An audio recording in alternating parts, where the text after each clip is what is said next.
Hello everyone. I hope all are well, staying safe and healthy. So today I am going to start a new chapter, class 9th, probability. So first we define what is probability, then we explain terms related to it, its formula, and then we discuss two question.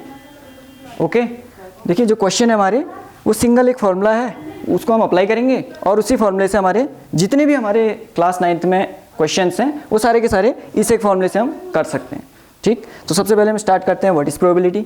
तो probability क्या होता है, देखिए हमारी day to day life में कुछ चीज़ें ऐसी होती हैं जिनके प्रति हम बिल्कुल एक श्योर रहते हैं कि हाँ ये होंगी, और कुछ चीज़ें होती हैं जिसमें हमको लगता है माइट बी हैपन और नहीं.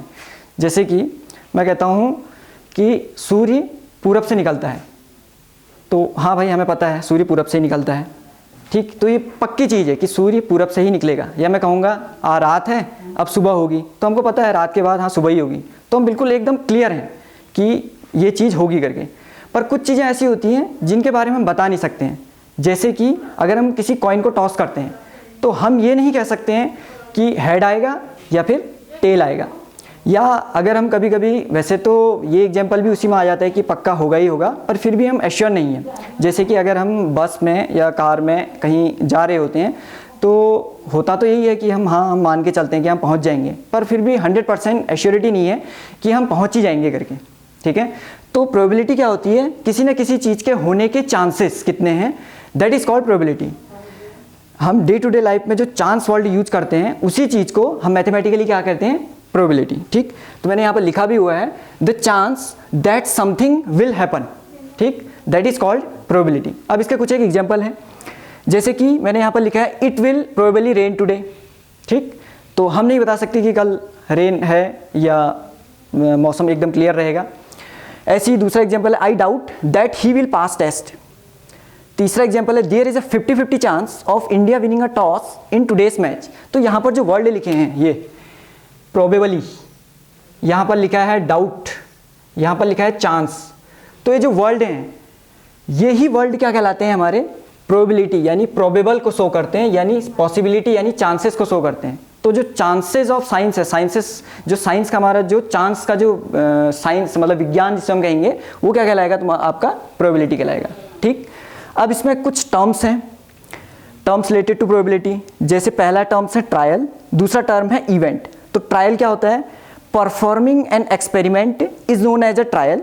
तो कहने का मतलब है कोई भी चीज़ अगर हम बहुत बार करते हैं, या मतलब किसी भी चीज़ को कितने बार हम करते हैं वो चीज़ कहलाता है हमारा क्या, ट्रायल.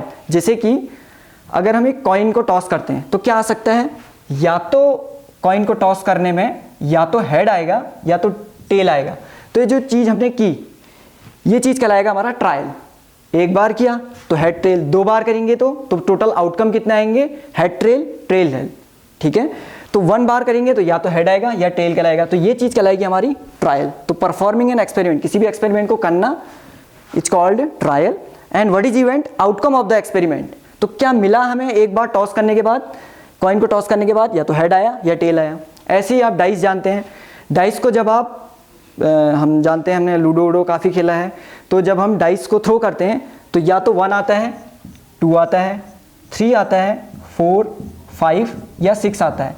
तो जो एक बार हमने डाइस उछाला या फेंका या थ्रो किया वो कहलाएगा हमारा ट्रायल. जो क्या मिला हमको यानी इवेंट, ये चीज़ कहलाएगी हमारी उसके outcome, that is called event.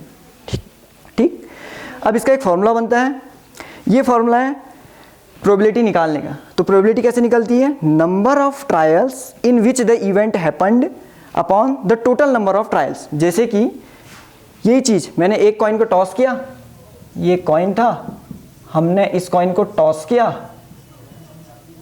दो चीज़ें होंगी, या तो हेड आएगा या टेल आएगा. तो अगर मैं आपसे पूछता हूँ कि हेड आने की प्रोबेबिलिटी बताइए, तो जो हेड आने की जो हमको चाहिए वो आपका आ जाएगा number of trials in which the event happen में, और टोटल नंबर कितने बार हमने वो इवेंट को किया वो कहलाएगा आपका, वो आ जाएगा इसमें टोटल नंबर ऑफ ट्रायल्स में. ठीक, तो जैसे कि मुझे क्या चाहिए, मैं कह रहा हूँ मुझे चाहिए हेड, तो हेड 1 टाइम आ रहा है एक कॉइन को टॉस करने में, तो ऊपर आ जाएगा 1, अपॉन में टोटल मैंने मतलब टोटल जो आउटकम आया वो क्या है, वो आए 2, तो अपॉन में आ जाएगा 2।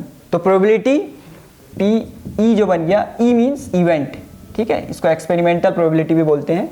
एक्सपेरिमेंटल प्रोबेबिलिटी का मतलब ये होता है, दो टाइप की प्रोबेबिलिटी होती है, एक तो रियल सिचुएशन पे बेस होती है, एक एक्सपेरिमेंटल। तो एक्सपेरिमेंटल जो हमने 9th क्लास में स्टडी करना है वो है एक्सपेरिमेंटल। एक्सपेरिमेंटल कहने का मतलब है आपको कुछ ना कुछ डाटा पहले से मौजूद रहेगा आपके पास, उस डाटा से आपने डायरेक्ट फार्मूला निकालना होगा और प्रोबेबिलिटी को आप फाइंड आउट करेंगे।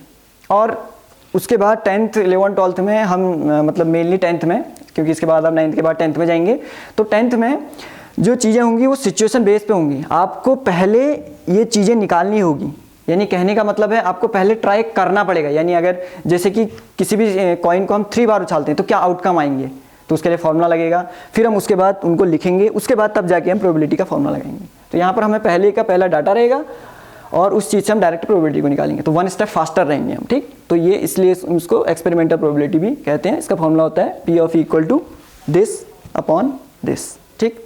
अब देखिए इसका प्रैक्टिकल यूज क्या है, हम यूज भी समझ लेते हैं, ठीक।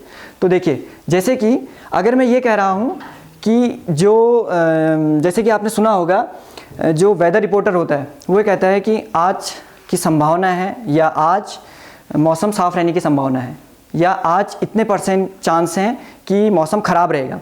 तो जो चांस वर्ड यूज कर रहा है वो प्रोबेबिलिटी से कह रहा है।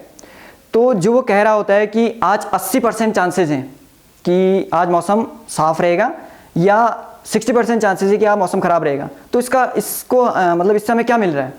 देखिए जब वो ऐसा कह रहा है तो उससे हमें एक चीज़ फिक्स मिल जा रही है कि भाई अगर हम कहीं हमारा जाने का प्लान है तो हम उस चीज़ को क्या करेंगे, या तो अगर ज़रूरी होगा तब तो हम छाता वगैरह अम्ब्रेला मतलब सेफ्टी वेफ्टी रख के हम तब जाके निकलेंगे।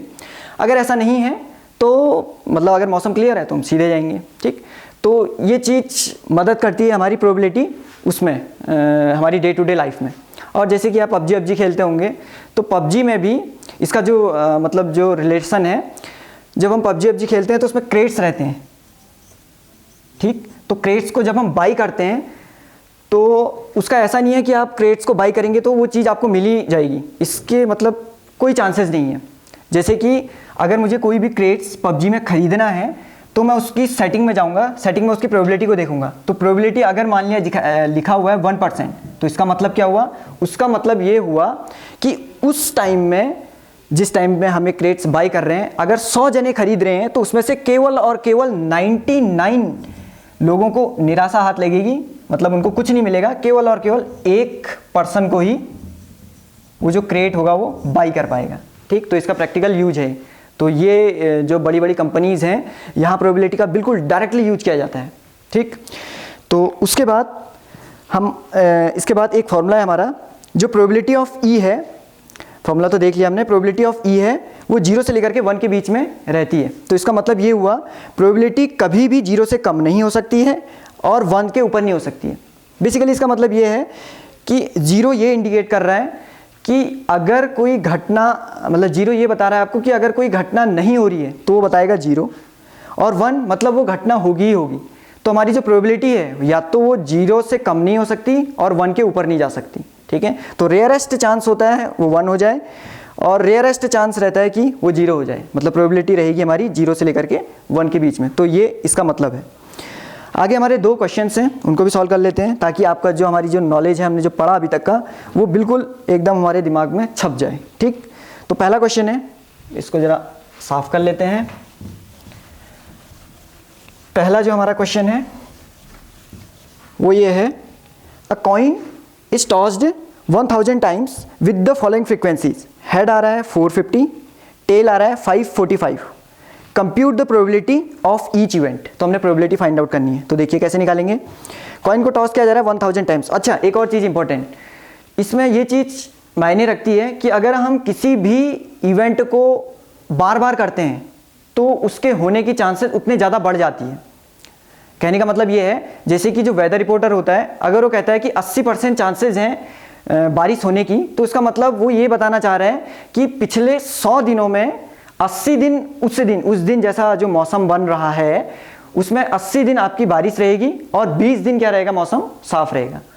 तो ऐसा ही यहाँ पर लिखा हुआ है, एक कॉइन को टॉस किया जा रहा है 1000 टाइम्स। तो जब हम किसी भी कॉइन को बार बार टॉस करते हैं या बहुत ज़्यादा बार टॉस करते हैं तो ये प्रोबेबिलिटी रहती है उस चीज़ के मतलब सही होने की जो हमको चाहिए। जैसे यहाँ क्या किया है, हेड आया है 450 टाइम्स और टेल आया 545 टाइम्स, तो अभी संभावना है कि अगली बार क्या आएगा, टेल, ये हम बता सकते हैं, ठीक, with the help of probability. तो ठीक है, अब हम सॉल्व करते हैं इसको।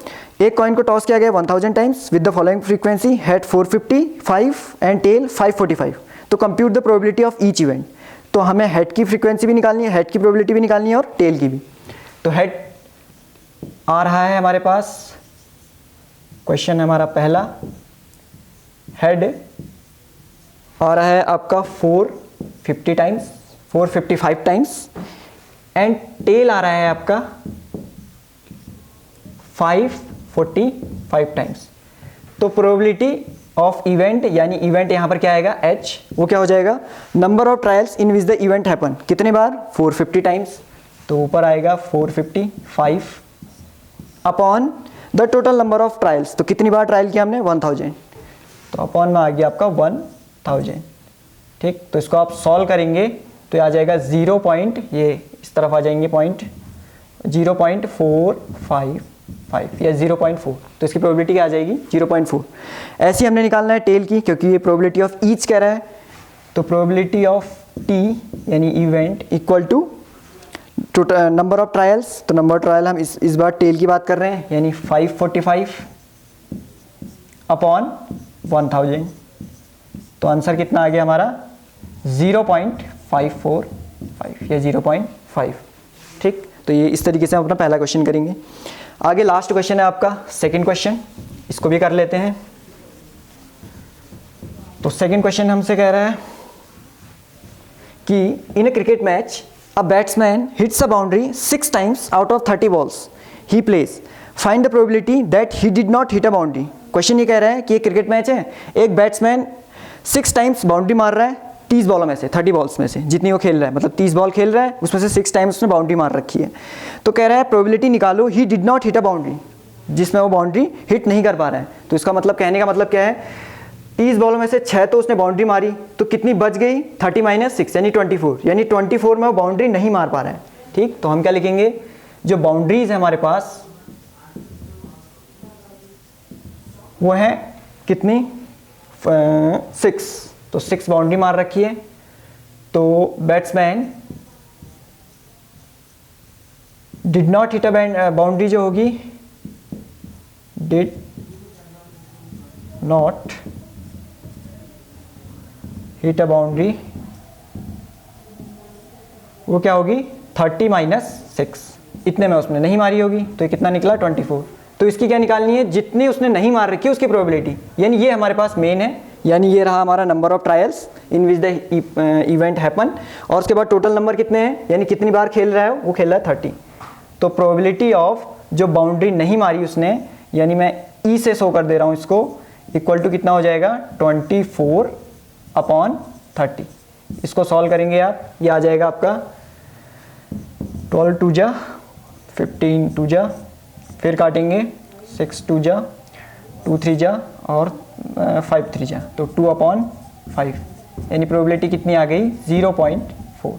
तो ये इसका क्या आ गया, आंसर आ गया, ठीक। एक बार चेक कर लेता हूँ, 6 2 जा 12 2 जा 15 2 जा 6 2 जा, एक मिनट 4 3 जाएगा, ये 4 3 जा 12 5 3 जा 15, यानी 4/5, यानी आ गया हमारा 4/5, दैट मीन्स 0.8, ठीक। तो इस तरीके से हमारा क्वेश्चन सॉल्व होगा। तो मैं समझता हूँ आप लोग इस पूरे चैप्टर को, मैं समझता हूँ मैं कंसाइज कर पाया, अच्छे से आपको समझा पाया, ठीक। Okay, thank you.